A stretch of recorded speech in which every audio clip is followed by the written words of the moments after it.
The LinkedIn Podcast Network is sponsored by TIAA. TIAA makes you a retirement promise, a promise of a guaranteed retirement paycheck for life. Learn more at TIAA.org/promises pay off. Welcome to Season 3 of The Anxious Achiever, the show where we look at stories from leaders who've dealt with anxiety, depression, or other mental health challenges, how they fell down, how they picked themselves up, and how they hope workplaces can change in the future. I'm your host, Morra Aarons-Mele.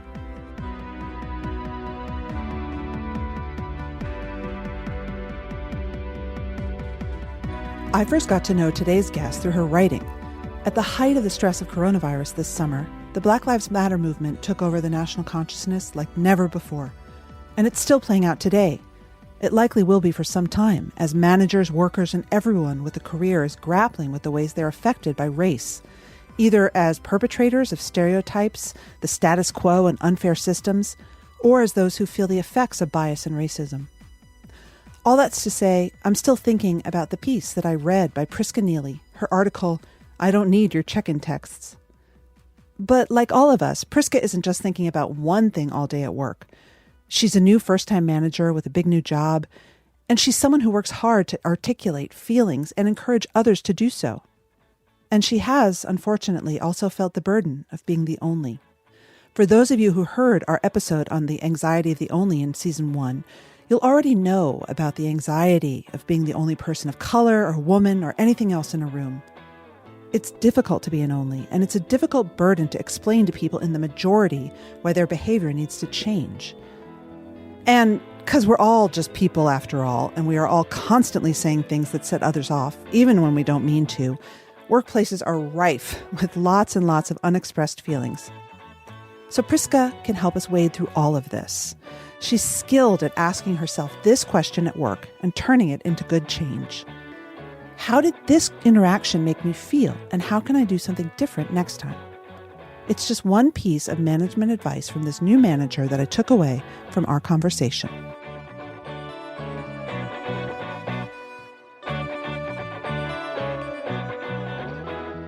Tell us about your new job and why it's kind of a big step into a different direction for a reporter like you. Yeah, I've wanted to be a journalist since I was a small child, and I've always been kind of drawn to leadership. And I've been thinking a lot about working in the South in particular. My parents are both from the South, and I've only really worked in big coastal cities. And I think that it's a real responsibility to tell stories in this part of the country that, may not be covered in the same way all the time.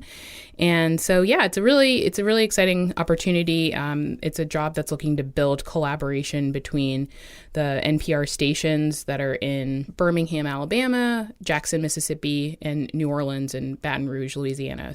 So to increase the regional coverage here and also get more stories from this region on nationally on NPR.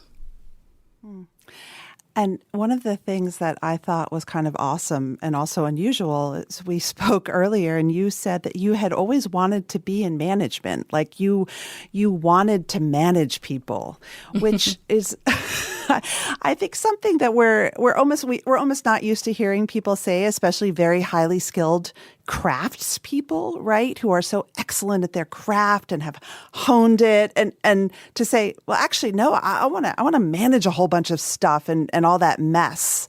It sort of took me aback. Yeah, it's something that people have talked to me a lot over the years when I was, pursuing different leadership programs, and people would say, oh, do you want to focus more? You're really good on air. Do you want to focus more on a hosting track? I really just kind of had to do an audit of what gives me joy. And even when I would be working on a story or, a series that was really impactful, like if an intern asked me for help or if, a new reporter was brought on and I was kind of helping to onboard them, I would just really get this rush from doing that, from helping other people, from training people and helping other people do their best work. And I think, so much of management is really just about communication. And I think that I have those skills to be able to just have conversations, to treat people as people and in not just only thinking about like budgets and stories, but thinking about people and their goals and how to help them grow. That's kind of what I've always craved, and I've seen it lacking in a lot of the spaces that I've worked in. So I'm really excited to finally have this opportunity. I think it's a little harder when you're a younger person and you're telling people from the beginning that you want to do that, and they're like, "Oh, okay, cool. Well, you got to do a bunch of other stuff first." The interest is a huge thing because so many people get into management positions just kind of by default or reluctantly, just because they've been doing something a long time. I mean, that's what I think is interesting. And tying this all back to the show, I think that part of the reason why work makes so many people anxious is because a lot of managers may not want to be managers because it's hard and communications is hard and they'd just rather be out doing their thing, right?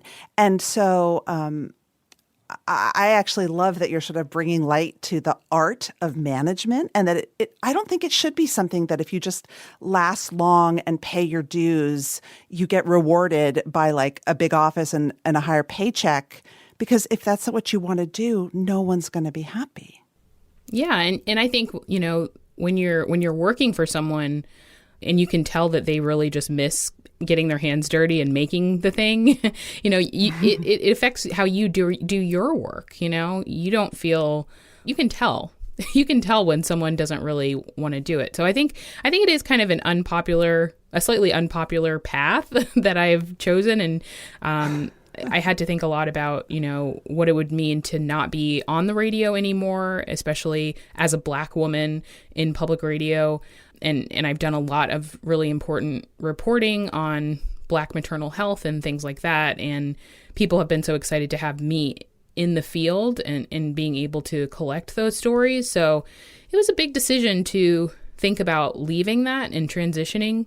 But ultimately, I just feel like I can have a greater impact, hopefully, in helping to train people and, validate people and get their stories on the right track so that there can be more people doing what I've been able to do. Mm-hmm. Mm-hmm. I first learned about you. I don't live in California, and I didn't hear you so much on the radio, but I read some of your writing, especially writing that you wrote earlier in 2020 as the Black Lives Matter movement really reached, again, the forefront of the consciousness around George Floyd's death. And you wrote about your experience of white people coming to you to check in and say they were so sorry, you must be going through so much, what could they do? And you wrote about it was overwhelming. You wrote that, basically, I think one of your articles was called "I Don't Need Your Check-in Text." And I have to admit, Priska, that that made me I read it in the cut and I seized up because I had sent quite a few check-in emails myself and texts to Black colleagues and friends. And I thought, oh God, I've done this wrong. And well, you're not alone. After the piece came out, I got another wave of apologizing for the check-in texts. And I was like, oh dear, this was not the goal. This is really a public service because it was happening so much and it was just kind of sparking this rage within me. And I was talking to other Black friends and they were, hearing from people they hadn't heard from. I mean, I understood where it was coming from. I understood the intention, but the result and how it felt to be on the receiving end of that, it just wasn't helpful. I totally, when I read your piece, it was so, after I got over my own personal shame and anxiety, it was so clarifying, and I so instantly saw that, and it made so much sense, and it was just very clear. And I also got the sense, though, of the sort of weight that you felt and in other writing that you've done as an only often. We did a show last year that was one of my favorite shows ever called The Anxiety of the Only. And you've expressed that a lot, that you are often the only or one of very few Black, especially Black leaders, Black senior people, reporters in public media. and that just puts a tremendous like mantle on your shoulders. Yeah. It's definitely pressure. And it was interesting, with the check-in text, I had conversations with a couple of Black people. I was asking them if they were getting these texts, and they were like, oh no, like I don't know anyone who would do that. And I was like, oh right, it's because I work in public radio and I went to NYU. Like I know a lot of white people.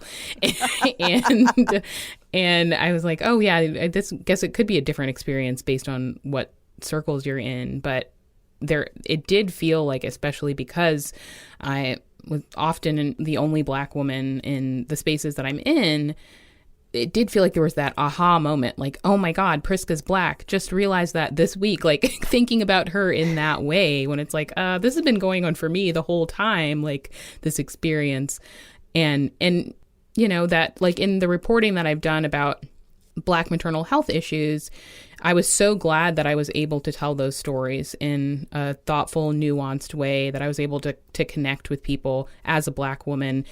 It can often be a burden. And I think it's also a burden for me too. Like when I was walking away from that job reporting in Los Angeles, it was like, wow, if I leave, like who will tell these stories? Mm-hmm. Who is going to think about these stories in the way that I did? Did you feel like you had to answer that question?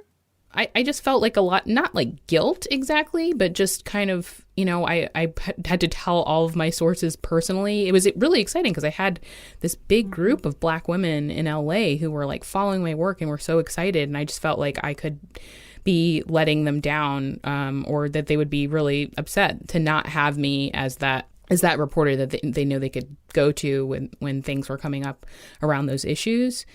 When you are a reporter who's Black and you think about stepping away from that to do something else, it has been kind of like a weight, like, oh no, if I'm gone, who will do this? But that's where I've come. It's like there are going to be more people feeling that way and feeling that weight, that burden, until there are more people in leadership. I would love you to talk a little bit about something that you've written about and you've alluded to when you were brought in for a job interview and felt very much like you were sort of there mm-hmm. to tick a box, and that they were not necessarily seeing you for your skills or your other qualities that you would have brought to the role, and you confronted I guess the hiring team about it. Yeah, well, confronted, I guess, is a nice way to put it. I burst into tears during an interview and therefore talked about how I was feeling because I was crying during an interview. So that was very embarrassing. What kind of tears were they? I mean, was it like tears of frustration? Just I've been talking for so many hours and I'm exhausted and frustrated. Like what did the tears feel like? Yeah, it was a combination of those things. It was, it was like I took a day off of work to fly for an interview, and I was nervous about getting back. It was a lot of kind of just overall anxiety about skipping out for an interview.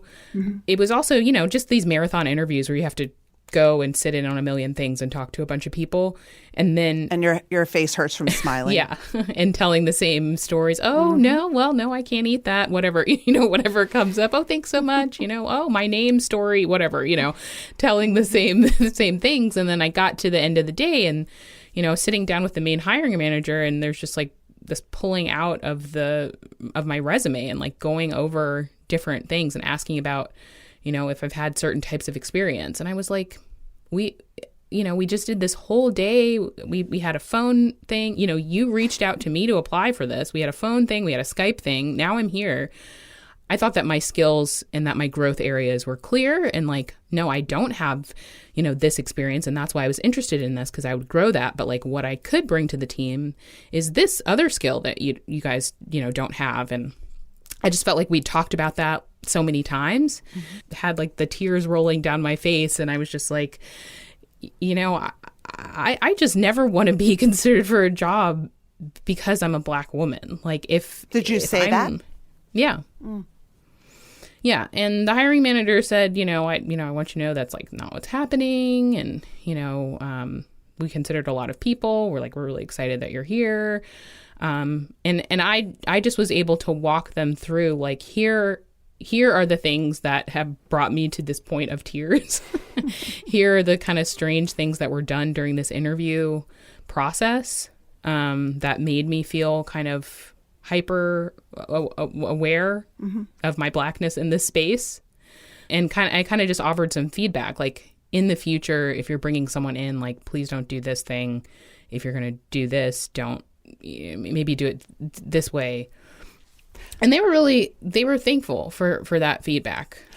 I love that you went from tears to... The LinkedIn Podcast Network is sponsored by TIAA.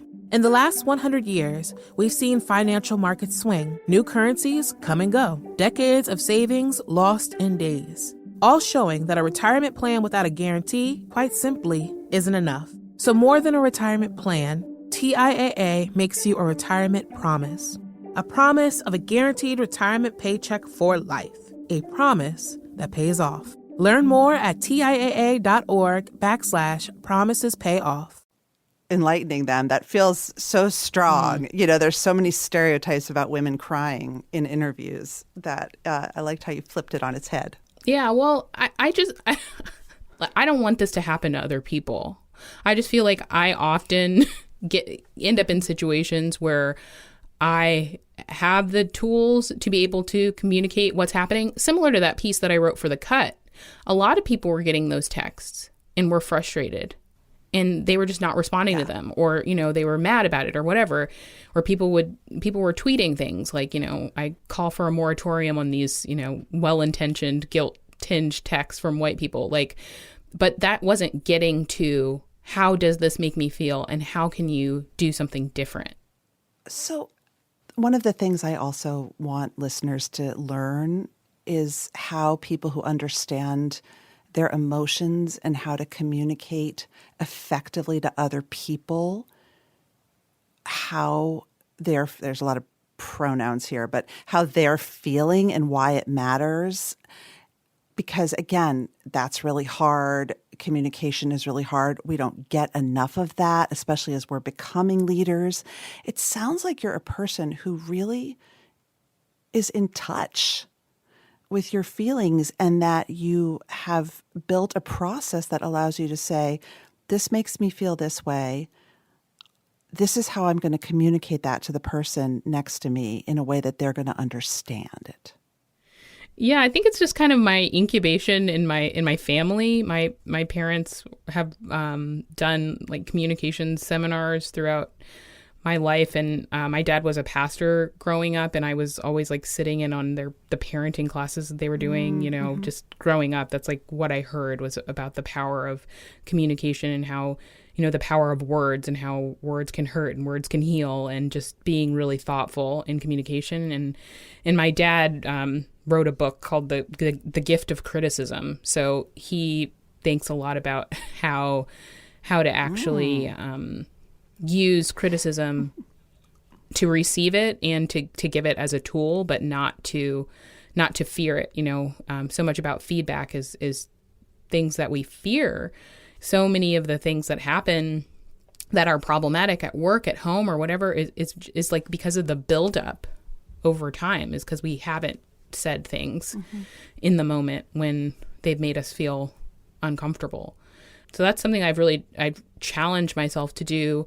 Like when it comes to microaggressions or anything in the office, just sometimes I can't find the words in the moment to be able to do it, but to be able to come back and say, hey, that thing that happened earlier today or last week or whatever, you know, I'd love to talk about it more. You know, I have not managed before, but I think about it more than most people. I've been keeping a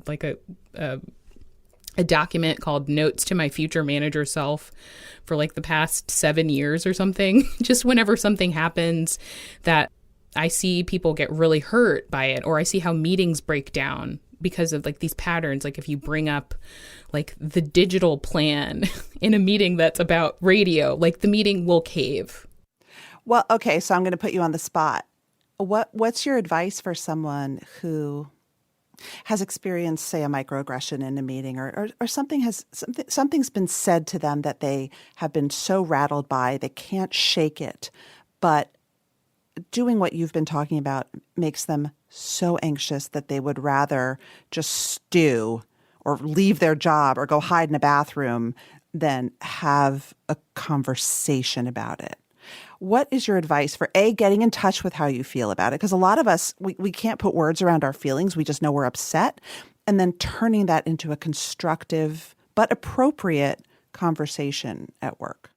I think it's really hard. And I call this the confident revisit, just realizing that if you can't find the words in the moment, I think so many times we just walk away, especially women. I'll see dynamics in meetings or whatever where, men will fire back and be like, no, that's not what I was saying. That's not how I feel, that whatever. And I've never been able to do that. And I thought that it was something that I needed to get better at. But I've realized that, yes, I do need to challenge myself to say things in the moment if I do have the words. But often when people fire back in the moment, they're not actually saying something that helpful. They're just saying something because they're mad. So taking a beat, collecting, knowing if someone touches your hair or says something or belittles you or questions you, that if you don't have the words in that moment, that doesn't mean that you can't bring it up again. So collect your thoughts, journal about it, call a friend. I have a lot of friends who call me to talk through different situations. I call my dad a lot and role play. I've role played difficult conversations with him. But, so bringing it up, sending that email a day later or a week later. Hey, I'd like to follow up on something that happened yesterday. Do you have some time? And then just kind of walking through it in a sensitive way, really practice and think about what you want people to take away from it. Try, avoid using pronouns like you did this to me. This is the one area where passive language is really powerful. Right. Being super passive.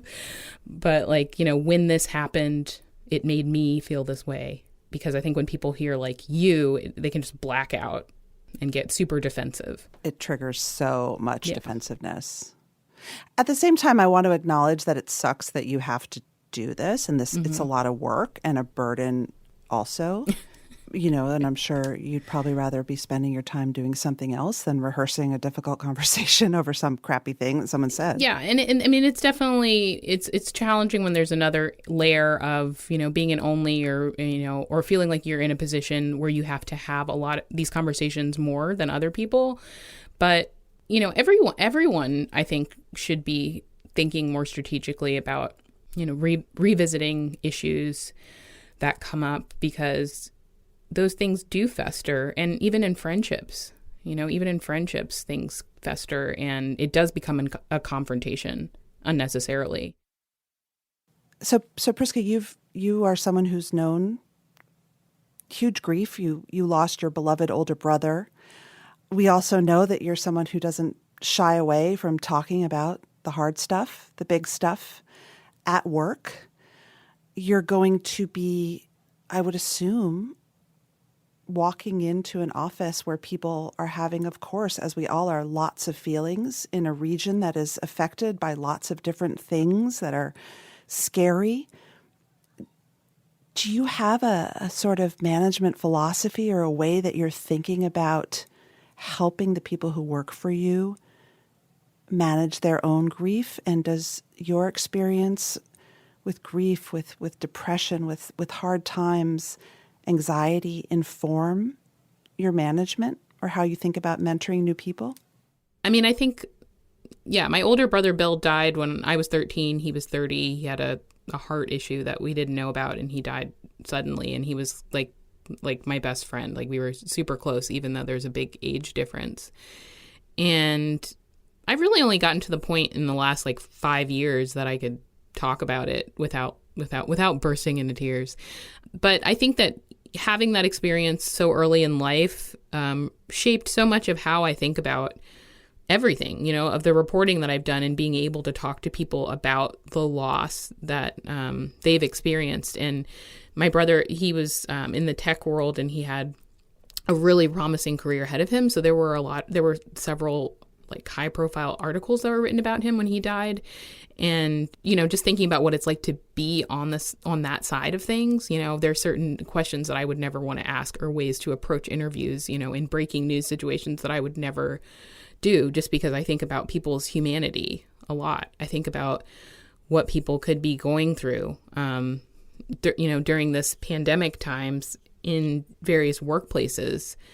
It's like, I think it's so important for leaders to just, keep that in mind, that whatever assignment they're giving or whatever you're thinking about, there's so many things that like any question that you ask could have this whole other layer of things behind it. So I think that developing trust without going so far as to be oversharing, that's kind of the line that you have to be strategic about. But that's something that I was thinking a lot about during the whole check-in text moment, where I was getting messages from some white colleagues too, kind of asking how I was doing or whatever. And I was just like, have you ever asked me that before? Have we had this relationship? Like, if you're a manager, hopefully you've talked to someone about kind of how they're doing and how things are going for them during a pandemic, aside from anything that could be going on with like racial unrest in the country. Hopefully you've developed that type of trust, and like knowing that it's a safe space to bring things up. If you need to take a day, if you need to take a half day, to just be able to trust your people that they're not going to take advantage of that, I want to go back. Well, first I want to ask what your relationship with anxiety is. I think I'm a pretty anxious person. I don't know that I feel like it's a more recent thing that I've identified that. But when I think back to how I was even in middle school or in college, just worrying about things, I overthink things a lot. And it's not even overthinking necessarily. It's just kind of running through different scenarios. That's what makes me good at my job, like to run through, like, if X happens, what will we do? If Y happens, what will we do? It's been interesting because I've been in a transition to a new job, and I've been off work for a couple weeks, and I'm just like sleeping so well because I don't have anything to think about. Like, I don't have any, I was moving and that was stressful, but it wasn't, when I was reporting stories that were close to me, I would lose sleep, like just because, the people are in my head running through. Did I get this right? Is everything, how are people going to feel about it? Did I, was I sensitive in how I wrote this and how I captured the story? Well, and you did write, you reported a lot about mental health among mothers, among women of color. How did doing that work make you think about your own mental health and also the intersection of race and mental health? So I've done a lot of stories about infant mortality and Black maternal health, and, the fact that Black babies are twice as likely to die in the U.S. as white babies, that Black moms are 3 to 4 times more likely to die from pregnancy-related complications. And I don't have children. So to know that so much of the research now is telling us that it's about the toll of stress, about chronic stress and the experience of being a Black woman and how that translates into health. So that is a scary thing to be reporting on. And I think, it was also an issue that had touched both of my sisters. And that was another reason that it was kind of a project that I really threw myself into. So yeah, I was more stressed in doing those stories and in putting together an event. We wanted, when I was at KPCC in LA, we wanted to have an event where Black women came, and we would have this. We had a discussion with a doctor and an advocate who had a personal experience losing a child, and a midwife, and just a really great panel. And we wanted to have Black women coming, and that's not necessarily the prime public radio audience. And that was one of the most stressful times. Like I had to get a new therapist when I was putting together that event. I was so stressed. And it was really because I was, I wanted it to be good, but it was also just high pressure because I wanted Black women to be there. I wanted the audience that we were trying to get this information out to actually be served by it. And that was a lot of pressure that I was putting on myself. I put a lot of pressure on myself, a lot.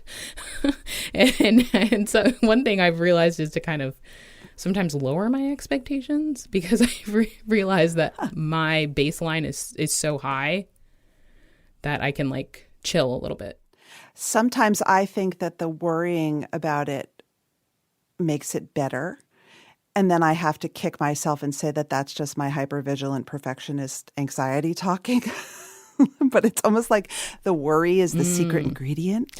Well, one thing that I've realized is, I was in this leadership training once, and someone said, if you're worried, write it down, because the thing that's keeping you up in the middle of the night may be something that you need to tackle, or you may get an idea, but just like write it down. Don't just sit there spiraling. Right. Like make a to-do list. Put some action items behind the worry, because, it can be productive. And then you can start to frame it in a different way. You're like, okay, I'm going to give myself 30 minutes to really think this through and all the different scenarios of how it could go to prevent, or to ensure success.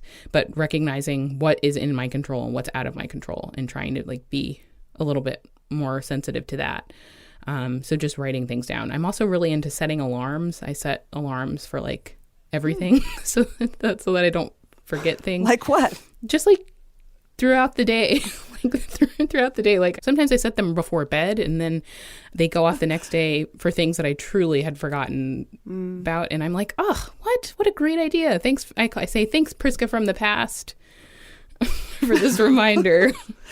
But in all seriousness, what we're talking about is a very proven sort of strategy, both for anxiety management, but it really does help to give yourself time to worry. And then if writing things down helps you, put it all on a piece of paper, everything, all your worries, and then take a step back and organize it. And you will see amazing things emerge. I mean, I use that strategy often at 3 a.m, but all the time. It just like, bleh. Well, so my last question for you is, knowing all that you know about the impact of stress on your health, your own experience and the meta experience of being a Black executive, a Black woman, a Black person in the society, all the stressors of moving, starting a big new job. I mean, you've got a lot going on. And how are you thinking about your stress and managing your stress as you enter this big new chapter? Do you have a plan for it? Yeah, I think I've been in just attack mode for so many weeks, just, with to-do lists out of control, just, when it comes to moving, call movers, arrange car, put car there, just kind of going through all of that stuff. Yeah. And then now I'm actually in my new place and I'm like, oh my goodness, I've gotten this job. I'm going to start this job soon. And I think I've been dealing with so much of the logistics of just getting here that I haven't put that part of really totally engaged that part of my brain yet. I think that's something else that's really helpful for me is in those moments of doubt that, inevitably creep up, is just reaching out to the network of people that I have in my corner, just to give me pep talks. I have a friend who is just like excellent at pep talks, and I'll call her and just be like, hello, I need great. You. I'm having this doubt. I'm having this worry. Tell me that I can do this. And she's like, oh, okay.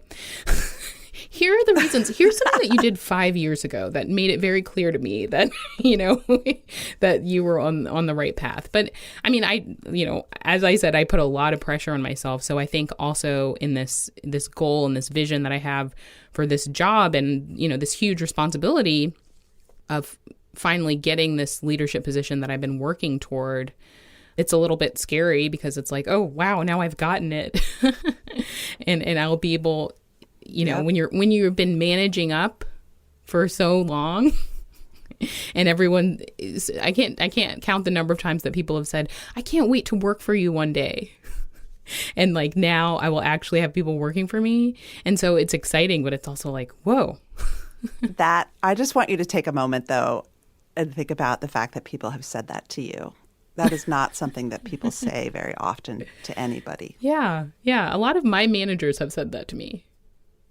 That's awesome. So, yeah, I think that, I'm thinking a lot about my sleep and how to not go back to the waking up in the middle of the night type sleep, because I don't enjoy that. But yeah, I mean, also working from home right now is weird. This is a very weird time to start a new job. But I am trying to just, set myself up for success with all of the people that I have to support me, and just like certain lifestyle things. I drink a lot of calming tea. I love calming tea. And Me too. And just, yeah, I mean, I guess believing in myself. What? Yeah. Wow, there's a concept. Oh, well, Priska, it's been such a joy, and I wish you all the best. Thanks. This has been really great.